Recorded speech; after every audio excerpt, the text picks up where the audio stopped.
Hola, es un repaso para el parcial 2 del curso Física 2 y pues dado por la clínica de problemas. Entonces comencemos rápidamente porque hay harto tema por cubrir. En este repaso lo que se quiere hacer es un resumen de los conceptos y las ecuaciones más importantes y algunos consejos o tips para usar estas ecuaciones ya en los ejercicios. Entonces comencemos, estos son los temas: ley de Gauss, potencial eléctrico, capacitancia y dieléctricos, corriente, resistencia y fuerza electromotriz. Y finalmente circuitos de corriente directa. Comencemos. Para poder enunciar entonces la ley de Gauss necesitamos saber qué es el flujo de campo eléctrico. Entonces, el flujo de campo eléctrico está definido por esta integral que está acá. Es el producto punto entre el campo eléctrico y el vector de área. Entonces el flujo siempre está definido como el campo eléctrico que pasa por cierta área. El producto punto me permite a mí saber la dirección del campo eléctrico con respecto al área incidente. Por ejemplo, si el campo eléctrico es perpendicular al área incidente, pues no hay flujo. Y si son paralelos, pues el flujo va a ser máximo. También lo puedo expresar entonces como el campo eléctrico que va perpendicular a la superficie. Entonces, fíjense acá está en la figura, este es el campo eléctrico y este campo eléctrico perpendicular a la superficie sería esta componente o la componente del campo eléctrico que va en esta dirección. Estos vectores de área siempre son perpendiculares a las superficies que estemos mirando. También lo puedo pensar como en proyectar el área a un área que sea perpendicular al campo eléctrico, que es esta superficie que está, ustedes la ven acá. Ahí no tengo que cambiar el campo eléctrico, sino cambio la orientación del área. Estas dos, digamos, formas de analizar el problema son equivalentes. Lo que me dice la ley de Gauss es que precisamente ese flujo de campo eléctrico en una superficie cerrada, fíjense que acá en el anterior teníamos un flujo de campo eléctrico en un plano, esa es una superficie abierta, pero lo que dice la ley de Gauss es que el flujo en una superficie cerrada, por eso colocamos este circulito acá en la integral, es igual a la carga encerrada en esa superficie sobre epsilon 0. Esa superficie que nosotros dibujamos es lo que llamamos superficie gaussiana. ¿Ok? ¿Esto para qué es útil la ley de Gauss? Entonces me puede servir para dos cosas principalmente. La primera es para calcular el flujo de campo eléctrico en una superficie cerrada. En este caso yo tendría que utilizar pues, simplemente la primera expresión del flujo y la última, que es la de la carga encerrada sobre epsilon 0. ¿Sí? No tendría que hacer toda esta integral, sino lo único que tendría que hacer es mirar cuál es la carga encerrada por esa superficie. La otra utilidad de esta ley de Gauss es para calcular el campo eléctrico, pero esta cobra utilidad cuando se tiene una simetría bastante alta. Es decir, por ejemplo, cuando la carga es puntual, sabemos que el campo eléctrico va hacia todas las direcciones. Si es positiva, va saliendo, y en todas las direcciones va de forma uniforme, disminuyendo claramente pues con la distancia desde la carga. Eso es una situación simétrica. ¿Qué otra situación simétrica podríamos tener? Una esfera conductora cargada, una esfera aislante cargada, un cilindro que sea muy largo o un plano también que sea muy grande, casi aproximado a un plano infinito. En estos casos en particular es donde podemos utilizar la ley de Gauss para calcular el campo eléctrico. En otros casos, pues no va a resultar muy útil para poder calcular ese campo eléctrico. Entonces sigamos. Estas eran algunas de las situaciones en las que les decía que se tenían una alta simetría. Por ejemplo, acá las cargas puntuales. Estas superficies moradas que están acá son las superficies gaussianas. Acá en este caso está encerrando la carga positiva, por lo que el flujo va a ser positivo, es decir, que el flujo sale de la superficie gaussiana. En este caso la carga es negativa, por lo que el flujo va a ser negativo, quiere decir que el flujo entra a la superficie gaussiana, flujo de campo eléctrico. Esta es otra situación que podemos considerar como simétrica. Esta barra que está acá es una barra con una longitud L muy alta, por lo que el campo eléctrico se va a dirigir de forma radial y perpendicular a esta. Dibujamos nuestra superficie gaussiana cilíndrica. Fíjense que la geometría de la superficie gaussiana siempre tiene que ir adaptada a la simetría del problema que estemos analizando. Si estuviéramos analizando una esfera, pues la superficie gaussiana debe ser una esfera. Esto que es un plano infinito, aproximamos este plano acá, y tiene una densidad de carga, podemos dibujar nuestra superficie gaussiana para calcular el campo eléctrico que sale de ese plano infinito. ¿En qué casos el flujo de campo eléctrico puede ser igual a cero? Entonces, consideremos estos tres casos. Primero, pues que no haya ninguna carga dentro, ¿sí? Esto que está acá, este rectángulo, esta caja, es la superficie gaussiana. Entonces, si no hay carga dentro, la carga encerrada es cero, o sea que el campo eléctrico, el flujo de campo eléctrico es cero. Y además el campo eléctrico es cero. Otro caso es cuando la carga neta encerrada es cero. Entonces acá tengo más Q, acá tengo menos Q, la carga neta sería más Q menos Q, o sea, cero. En este caso sí habría campo eléctrico. No es que el campo eléctrico se anule, sino sí habría campo eléctrico, pero el flujo de campo eléctrico es igual a cero. Fíjense que flujo de campo eléctrico igual a cero no significa que el campo eléctrico sea igual a cero, como ya lo podemos ver en este caso. Otro caso es que haya un campo eléctrico uniforme, por ejemplo el que produce un plano infinito, que es este rojo que está acá. Todo el flujo que entra por esta tapa sale por esta tapa y el flujo neto es igual a cero. También lo podemos pensar como que no hay ninguna carga encerrada acá por nuestra superficie gaussiana. Este plano está por allá atrás, entonces no estamos encerrando ninguna carga. Este es otro caso en el cual el flujo es cero, pero el campo eléctrico no es cero. Entonces hay que tener mucho cuidado conceptualmente con esas implicaciones. En el caso ya que nos faltaba, que era el de la simetría esférica, podemos ver acá una esfera aislante, que es la verde. Entonces el aislante, vamos a hacer la distinción entre aislante y conductor, como el aislante es donde las cargas no se pueden mover libremente. Entonces en el aislante, en todo el material, a lo largo de todo el material, puede haber cargas. Entonces fíjense que acá las cargas están representadas por los signos más y a lo largo de toda la esfera pues hay cargas. Esas cargas pueden tener una densidad, en este caso que estoy presentando acá, esa densidad es uniforme. En el caso de los conductores, lo que pasa es que las cargas pueden moverse libremente.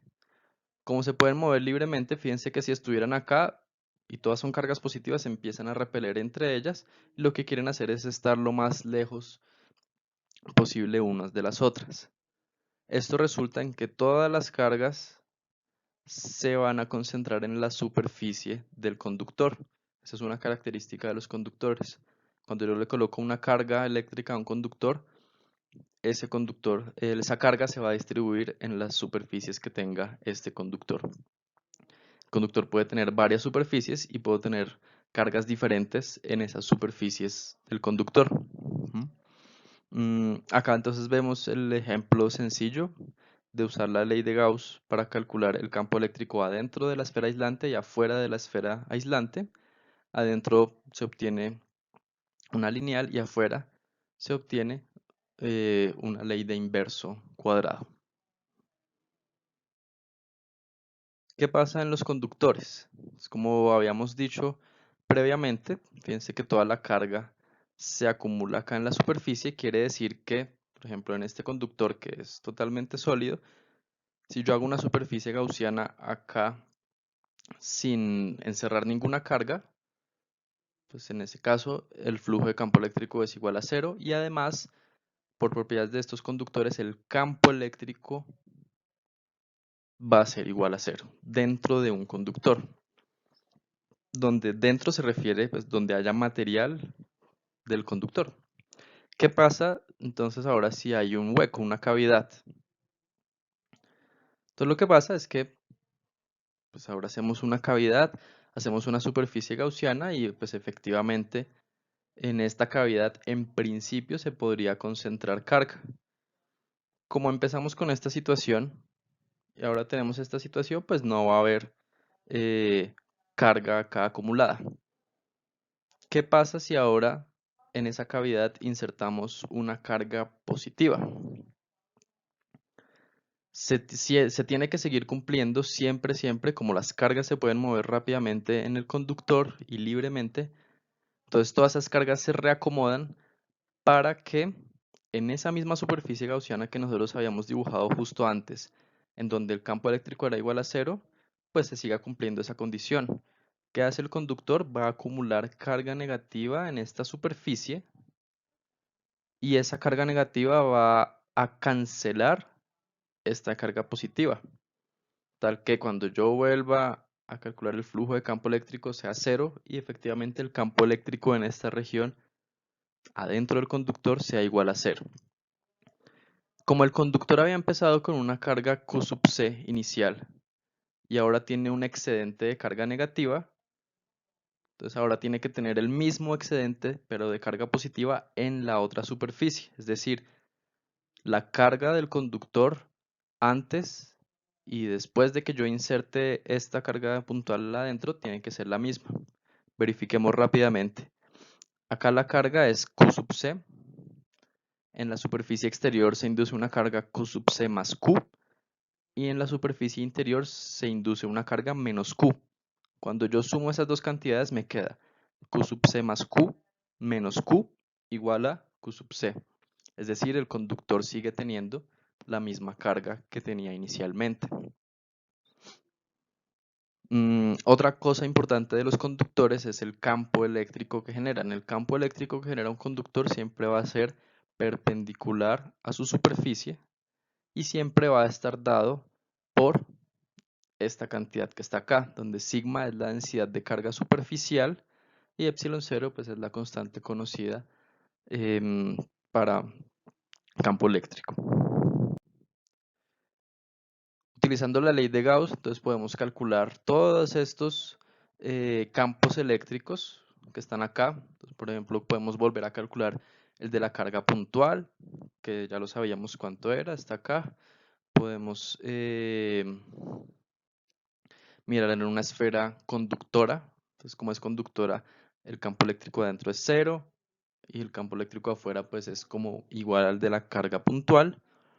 Podemos calcular otra vez el del alambre infinito sin necesidad de hacer integrales, sino con la ley de Gauss.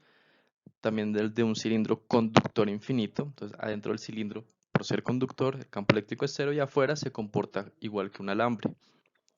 En la esfera aislante sólida ya vimos que adentro se comportaba lineal con R y afuera 1 sobre R cuadrado.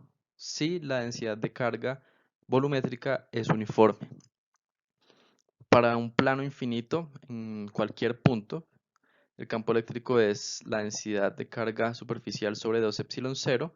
Fíjense que este campo eléctrico es constante, no cambia con la distancia a la que yo esté del plano infinito. Y si yo tengo dos placas que son paralelas, una con densidad de carga positiva y una con densidad de carga negativa, el campo eléctrico al interior de esas placas es sigma sobre epsilon 0. En el exterior, afuera de esas placas es 0 y en el interior es sigma sobre epsilon 0. Todos estos campos eléctricos es importante que los tengan presentes, cómo calcularlos y pues cómo calcularlos con la ley de Gauss, porque sale pues mucho más sencillo que haciendo las integrales como se hacía en el capítulo anterior. Ahora hablemos de potencial eléctrico. Entonces el potencial eléctrico, vamos a decir que está asociada a la energía potencial eléctrica. Esta energía potencial eléctrica es la energía que tienen pues, las cargas eléctricas simplemente por el hecho de estar a cierta distancia unas de otras. Piensen que, por ejemplo, acá si en todo este arreglo todas estas cargas son positivas y están, digamos, las tenemos acá con un alambre, todas están pegadas con un alambre o una cuerda, y luego cortamos la cuerda, ¿qué va a pasar? Se van a empezar a repeler y se van a empezar a alejar unas de otras. Es decir, van a empezar a adquirir energía cinética. ¿De dónde salió esta energía cinética? Pues salió de una energía potencial eléctrica que había antes, cuando todas estaban quietas. Esta energía potencial eléctrica entre dos cargas puntuales está definida como 1 sobre 4 pi epsilon 0, que es la constante pues, eléctrica, la multiplicación de las dos cargas dividido la distancia a la que están esas cargas. Fíjense que esta cantidad que está acá es una cantidad escalar, no tiene ningún vector unitario ni nada y pues relativamente es fácil de calcular. ¿Mm? Si yo quiero calcular cuál es la energía potencial eléctrica de esta carga Q0 que está en presencia de estas otras cargas, utilizo el principio de superposición. Quiere decir que sería la energía potencial de esta con esta, más la de esta con esta, más la de esta con esta, que es lo que vemos reflejado acá en esta ecuación azul. Si tuviera más cargas, pues tendría que sumar más cargas, como se puede ver en esta ecuación que está acá. ¿De acuerdo? Entonces ahora sí podemos definir el potencial eléctrico y el potencial eléctrico lo definimos como esa energía potencial eléctrica por unidad de carga. ¿De acuerdo? Entonces fíjense que si tomamos todas las ecuaciones que teníamos de antes y les quitamos esa Q0, pues me queda de esta forma. Así que para una carga puntual, el potencial eléctrico sería Q sobre 4 pi epsilon 0 R. Para un conjunto de cargas puntuales, el potencial sería simplemente sumar las cargas sobre las distancias. Este potencial sería el potencial eléctrico en un punto P. Así como cuando ustedes calculaban el campo eléctrico en un punto P, acá podemos calcular el potencial eléctrico en un punto P. Si ahora no se tienen cargas puntuales, sino se tiene una distribución de carga, el potencial lo tengo que calcular con esta integral que está acá, donde entonces el de Q lo tengo que cambiar dependiendo del problema que me estén dando. Si me están dando, por ejemplo, un alambre, entonces con una densidad de carga lineal, el de Q va a ser esa densidad de carga lineal, que por lo general es lambda por un diferencial de longitud, por ejemplo, de X. Si me están dando, por ejemplo, un plano infinito o algo que tenga una densidad de carga superficial, tengo que cambiar el de Q por sigma por dA. Y así, pues, digamos, se realizarían estas integrales que están acá. La forma de hacer estas integrales es muy parecida a las que se hacían en el capítulo de ley de Coulomb para las diferentes distribuciones. Solo que es mucho más fácil calcular el potencial eléctrico que el campo eléctrico. ¿Por qué? En el campo eléctrico, si ustedes se acuerdan, primero acá había un R cuadrado y acá había un R unitario, es decir, el que me daba la dirección del campo eléctrico. Fíjense que para calcular el potencial eléctrico no necesito el R unitario porque no es un vector, es una cantidad escalar y solo me preocupo de R, de la distancia. Listo, entonces así puedo calcular el potencial para una carga puntual, para un arreglo de cargas puntuales, para una distribución de carga. Ahora, si yo conozco el campo eléctrico en una región y quiero calcular la diferencia de potencial entre dos puntos, o sea, el potencial en A menos el potencial en B, lo voy a poder hacer utilizando esta ecuación que está acá. Fíjense bien en el orden en el que están estos índices de acá y los límites de la integral. Entonces, potencial en A menos el potencial en B es la integral de A hasta B de el producto punto entre el campo eléctrico y el diferencial de camino. Ya esto se va a ver un poco más claro cuando digamos estemos haciendo un ejemplo más adelante. Pero este diferencial de camino lo que me va a indicar es lo siguiente. Por ejemplo, el campo eléctrico es el campo eléctrico de una carga puntual. Nosotros sabemos que la dirección de ese campo eléctrico es radial.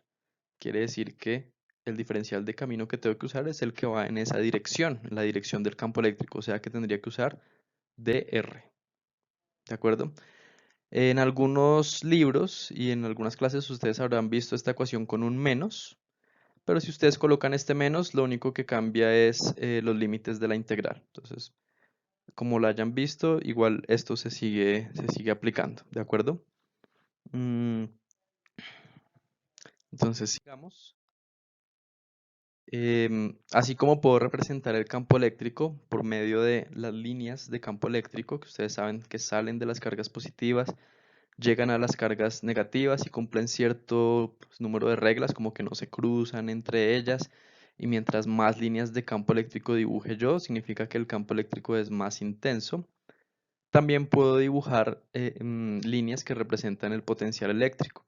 Estas líneas son las líneas equipotenciales y se caracterizan por, digamos acá, están representadas por estas líneas azules y en toda esta línea azul que está acá, el potencial eléctrico es el mismo. ¿Mm? O sea que si yo tengo una partícula que se está moviendo alrededor de esta línea equipotencial, no está haciendo ningún trabajo. No requiero ningún trabajo para mover una carga alrededor de esta línea equipotencial. Además, las líneas de campo eléctrico siempre van desde un potencial alto hasta un potencial más bajo. Así puedo identificar cuál es el potencial más alto. Entonces el potencial más alto sería el círculo azul más pequeño que tenemos acá, y así irían siguiendo. ¿Por qué? Porque la línea de campo eléctrico, fíjense que va en esa dirección.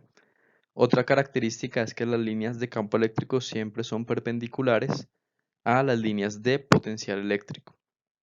La relación que hay entre esas dos, ya vemos una relación integral que me permite calcular la diferencia de potencial cuando conozco el campo eléctrico, y esta relación que presento acá es la forma de calcular el campo eléctrico si yo conozco el potencial.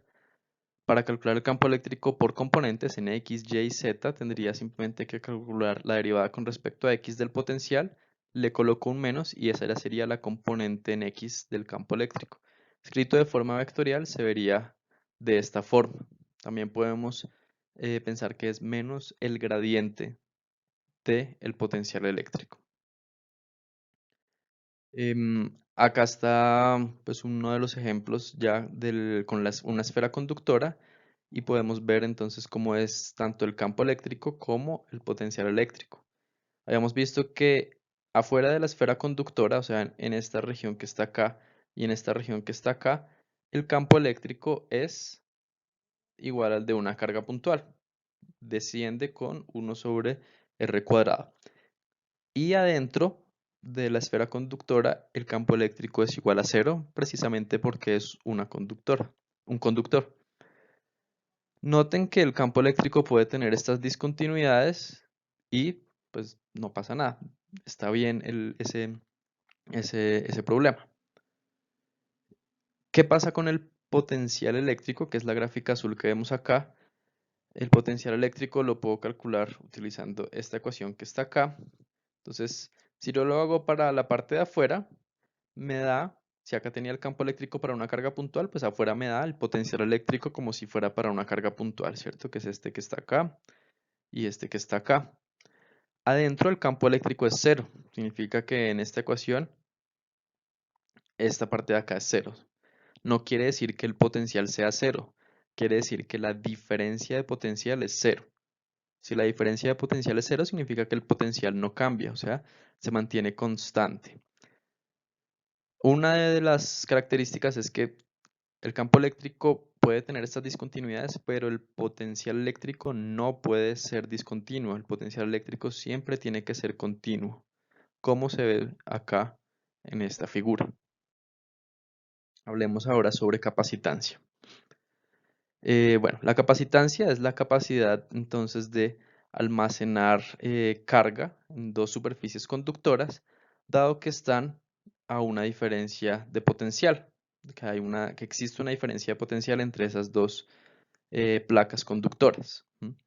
La capacitancia entonces está definida como la carga almacenada en una de esas placas sobre la diferencia de potencial. Noten que la carga siempre es pues más Q y menos Q. Siempre van a ser una positiva y la otra el opuesto negativo.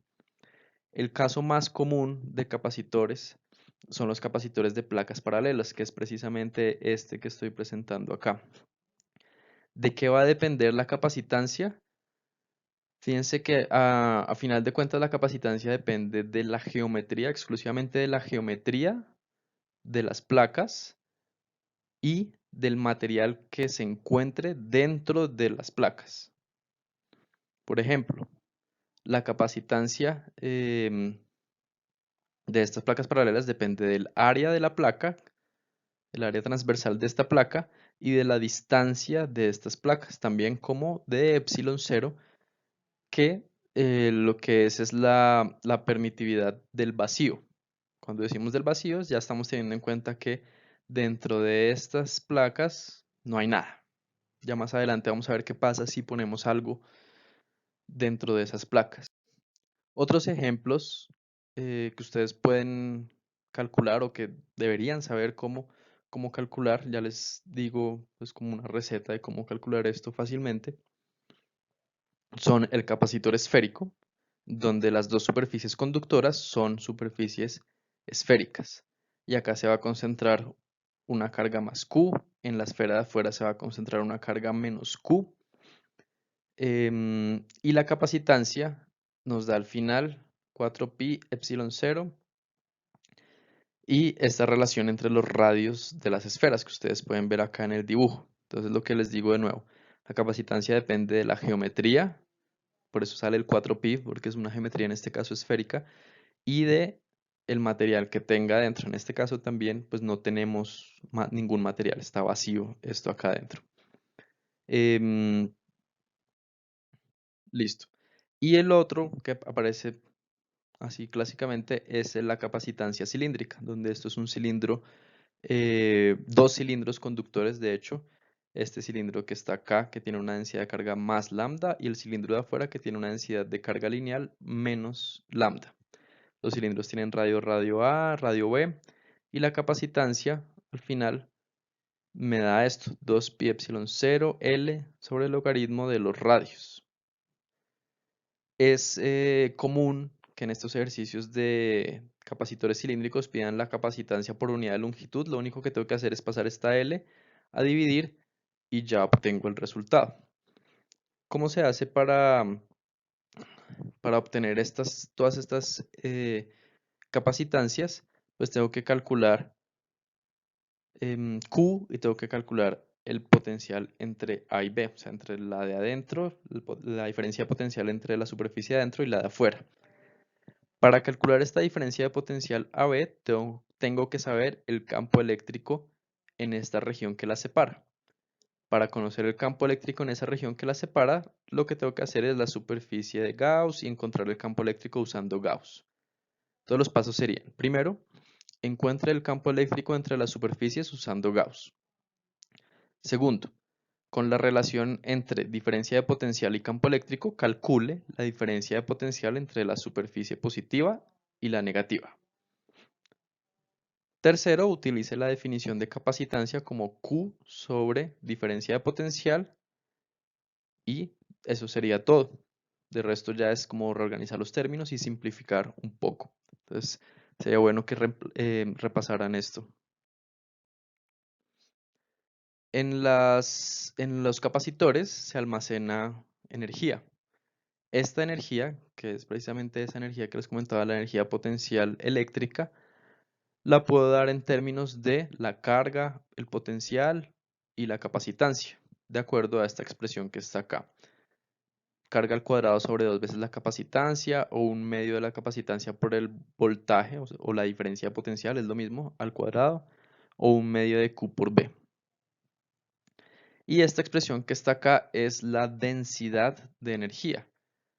¿Qué quiere decir eso? Es la energía potencial por unidad de volumen.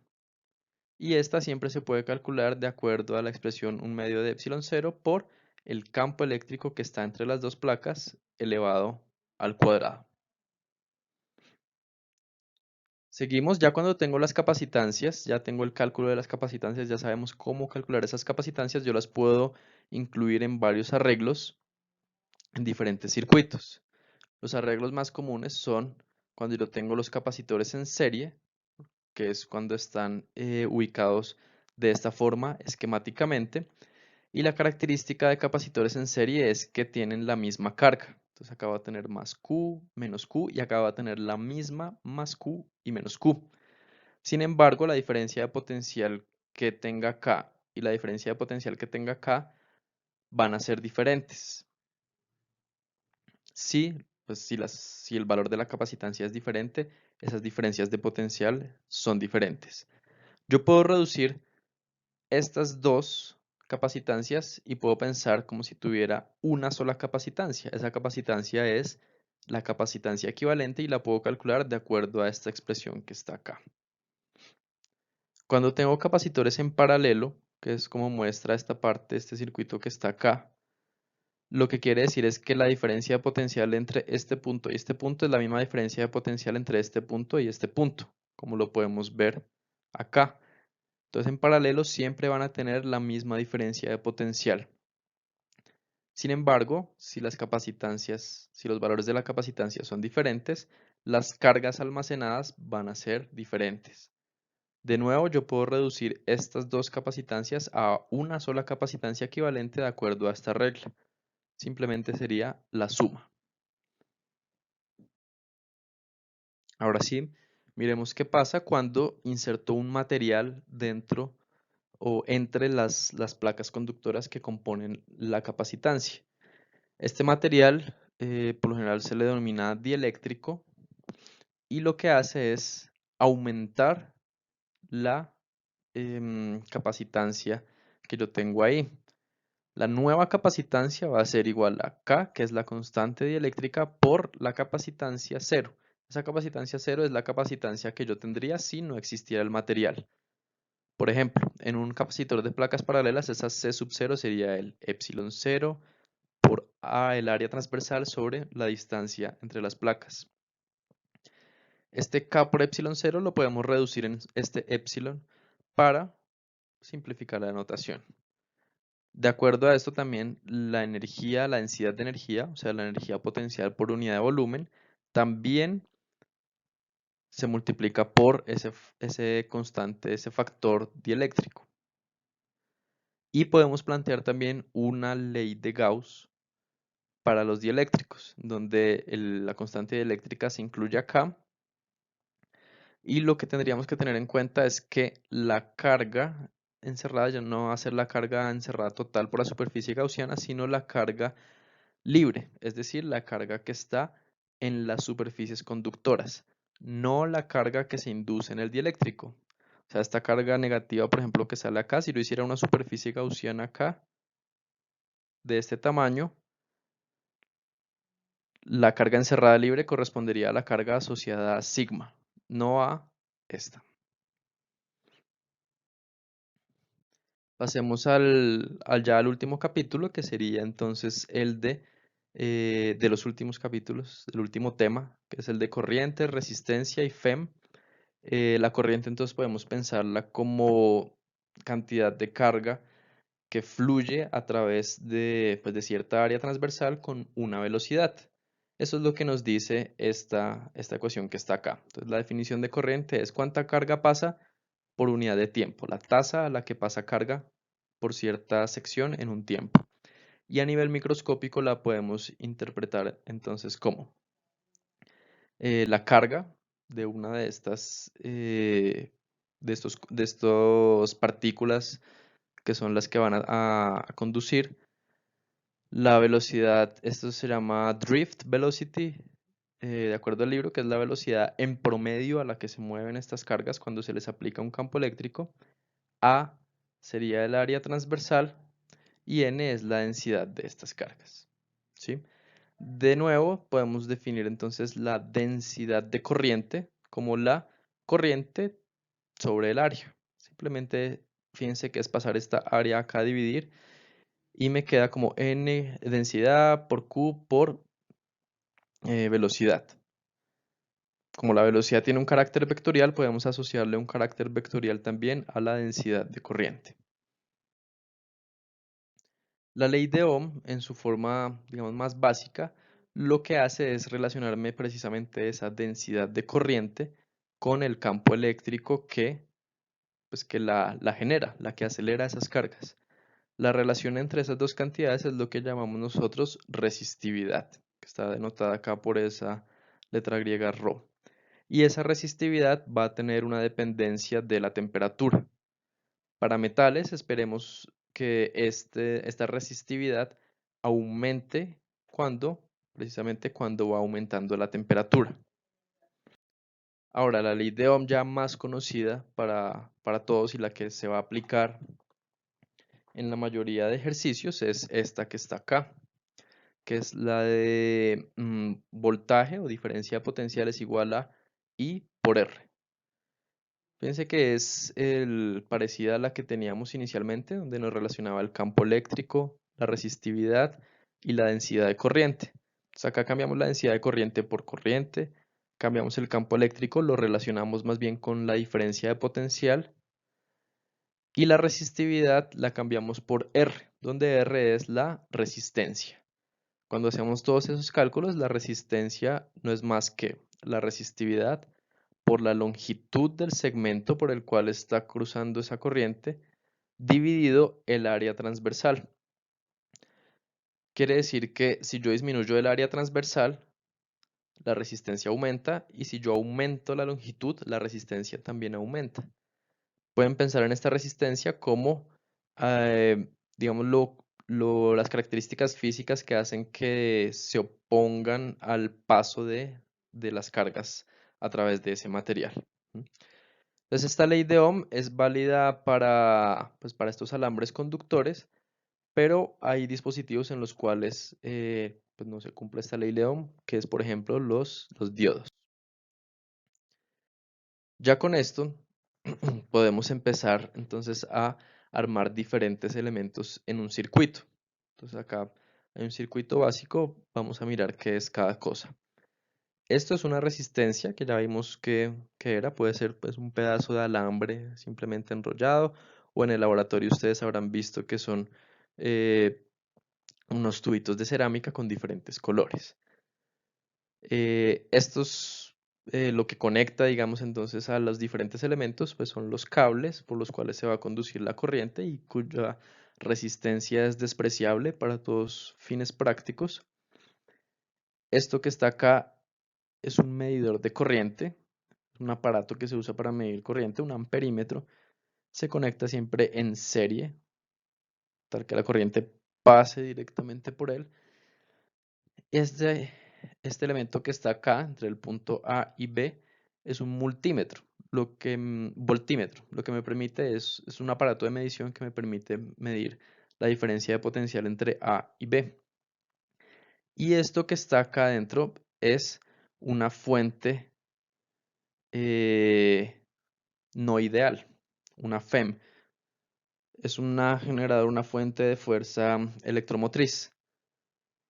¿Qué es una FEM ideal? Pues es simplemente estas barritas azules. Pero en la vida real pues eso no va a pasar y las fuentes van a tener una resistencia interna asociadas. Por eso todo lo que está en esta cajita que ustedes ven acá es una FEM no ideal.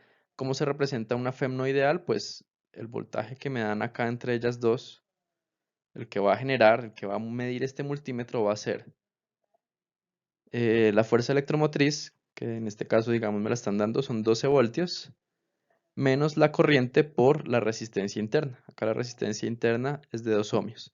Estas resistencias internas tienden a ser bastante pequeñas, digamos, para que no afecte el resto del circuito. Em, entonces, en estos elementos resistivos, esos elementos al paso, cuando le está pasando corriente, su labor va a ser la de disipar energía. ¿Cómo disipan energía? Por medio de calor. Entonces, una resistencia, cuando ustedes le pasan una corriente, cuando le ponen un voltaje, se va a calentar. La razón a la cual emite calor esa resistencia, pues es la potencia. La potencia, acuérdense que es la cantidad de calor por unidad de tiempo o la cantidad de energía por unidad de tiempo de un sistema. Y en estos sistemas, para cualquier elemento de un circuito lo podemos calcular como el voltaje por la corriente. O sea, el voltaje que está pasando por ahí por la corriente que está pasando por ese elemento de circuito.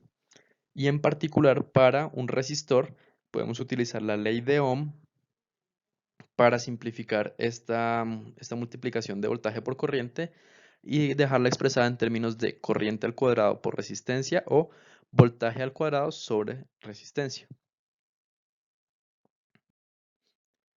Al igual que con los capacitores, yo puedo reducir los circuitos de acuerdo a si están entonces en diferentes configuraciones. Las dos configuraciones más comunes son la configuración en serie.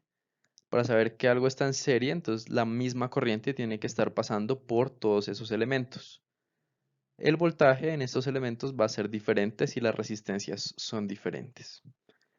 ¿Cómo puedo reducir, por ejemplo, estos tres resistores a uno solo de resistencia equivalente? Si están en serie, los sumo. Cuando están en paralelo, quiere decir que el voltaje, la diferencia potencial entre un extremo del resistor y el otro extremo, para todos estos, es el mismo. Cuando eso pasa, puedo reducir estos tres o más resistores, a una sola resistencia equivalente, la cual lo hago usando esta fórmula que está acá. Fíjense que pasa lo inverso que pasaba con los capacitores. Capacitores en serie se sumaban así normal y capacitores en paralelo se sumaban. Capacitores en serie se sumaban así y capacitores en paralelo se sumaban así. Entonces tengan mucho cuidado, no se vayan a confundir allí. ¿Listo? Puede haber casos en el que resistencias no estén ni en serie ni en paralelo. En ese caso, pues el circuito no se puede reducir. Y hay que implementar otro tipo de estrategias para resolver el circuito. Este tipo de estrategias son las leyes de Kirchhoff, que son las que están enunciadas acá. Entonces, las leyes de Kirchhoff son básicamente dos. Está la ley de nodos, que acá la llaman también regla de las uniones, pero es la ley de nodos. Y en la ley de nodos me dice que en un nodo, que es básicamente donde coinciden varias corrientes, la suma de todas las corrientes tiene que ser igual a cero, teniendo en cuenta que si una corriente entra a un nodo es positiva y si una corriente sale de un nodo es negativa. La otra regla, esta ley de Kirchhoff, podemos pensar en términos de la conservación de carga. O sea, la carga que entra por acá, y si por acá entra también, entonces es la carga que tiene que salir por acá. Y la regla de mallas, que acá la llaman regla de las espiras, pero eso es la ley de mallas, me dice que en un camino cerrado, la suma de todos los voltajes es igual a cero. Entonces ahí es cuando yo tengo que empezar a dibujar estas mallas. Acá ustedes las ven dibujadas. Esas mallas tienen que tener una dirección. Tengo que recorrer esas mallas en cierta dirección y depende de esa dirección voy a ver si esas subidas o caídas de voltaje, de acuerdo al elemento que esté incluido en la malla. Por ejemplo, miremos la espira 1. Entonces, en la espira 1, fíjense que este es el orden en el que la voy a recorrer. Acá tengo una fuente y la estoy pasando de un más a menos en la fuente. Quiere decir que ahí tengo una caída de voltaje. Entonces acá en mi ley de mallas escribiría menos E. Luego vengo por acá, no hay nada, no hay ningún elemento. Luego vengo por la resistencia. En la resistencia pues va a haber una caída de voltaje. Por acá está pasando una corriente que podemos ponerle I1. Entonces ahí tendría que colocar menos I1 por R. Y luego sigo la malla y vuelvo al punto donde empecé. Entonces eso sería igual a cero. Eh, lo mismo con la otra malla. Acá, por ejemplo, en la espira 2 tendría que colocar menos E. Y acá de nuevo más E igual a 0. Ahí lo único que hago es confirmar que el valor de la fuente de esta y de esta fuente es el mismo. Y en la espira 3 obtengo un resultado similar a lo que obtuve en la espira 1. Cuando ustedes estén haciendo todas estas reglas de nodos o mallas, es importante que dibujen también la dirección de las corrientes que ustedes están usando en el circuito. Si al resolver al final todas las incógnitas una corriente les da negativa, significa que el sentido en el que ustedes la dibujaron pues está erróneo. La magnitud está correcta, pero pues la dirección de la corriente va en el sentido contrario. Y culminemos entonces ya con la combinación de los dos elementos que hemos visto, que son resistencias y capacitancias, en lo que se conoce como un circuito RC. Entonces el circuito RC más sencillo es este que está presentado acá, donde tenemos una fuente, una resistencia, una capacitancia y un interruptor. ¿Qué pasa con esto? Acuérdense que en la capacitancia se puede almacenar carga y que la resistencia disipa energía. ¿Qué pasa con esto? Puedo tener dos regímenes importantes, que es cuando el capacitor se empieza a cargar y el otro es cuando el capacitor ya está cargado y quiero pues, empezar a descargarlo. ¿Cómo funciona cuando el capacitor está en carga? Entonces la situación inicial es que este switch está abierto, la carga almacenada acá es igual a 0, la corriente que pasa por acá también es igual a 0 y en el tiempo t igual a 0 cierro el switch. ¿Qué pasa? Pues es la gráfica, digamos, que vemos acá. Va a empezar a correr una corriente por la resistencia y este capacitor se va a empezar a cargar. Como se empieza a cargar tanto, cada vez llega menos carga. Empieza a actuar como si fuera una fuente que quiere que las cargas, en vez de llegar a él, pues empiezan a repelerse. Todas las cargas positivas que se empiezan a acumular acá empiezan a repelerse. Es decir, que la cantidad de corriente va disminuyendo hasta que en un tiempo t muy largo, tendiendo a infinito, la corriente se hace 0. Y la carga almacenada pues ya es la carga máxima. Las ecuaciones que rigen estos circuitos pues están presentadas acá, en el caso de carga para la carga y para la corriente. Fíjense que se denomina circuitos RC porque al multiplicar el valor de la resistencia por la capacitancia, eso me da un tiempo. Este es el tiempo característico en el que el circuito se va a cargar o a descargar. Cuando tengo el capacitor en descarga, pues ya tengo este totalmente cargado. Lo que hago es quitar la fuente. Quitar la fuente y dejo el interruptor em, pues cerrado también pues para que pueda fluir la corriente. ¿Qué pasa en ese caso? La carga que estaba almacenada en el capacitor va a empezar a fluir por la resistencia y va a empezar a disiparse energía. Entonces toda la energía que tenía el capacitor almacenada se va a disipar en la resistencia. Finalmente entonces la carga va a disminuir exponencialmente, como ustedes lo ven en esta ecuación, y la corriente también va a tender a disminuir exponencialmente. Fíjense en este signo menos de la corriente y es pues lo que decíamos ahorita. En el caso de carga, la corriente va hacia la derecha. Cuando quito la fuente y miro el caso de descarga, esto actúa como fuente y la corriente va hacia la izquierda, sentido contrario, por eso digamos que se origina ese signo menos allí. Bueno, con eso concluye el repaso. Espero que si tienen alguna duda la puedan colocar en los comentarios y que les haya servido pues para repasar los conceptos principales de este segundo parcial. Recuerden que pues para poder estudiar mucho mejor tienen que hacer muchos ejercicios, diferentes ejercicios, y si tienen cualquier duda la pueden colocar en el foro de la clínica de problemas, cuyo enlace pues dejo en la descripción del video, o pueden pues también pedir una cita en la clínica de problemas o en el centro de éxito para ciencias.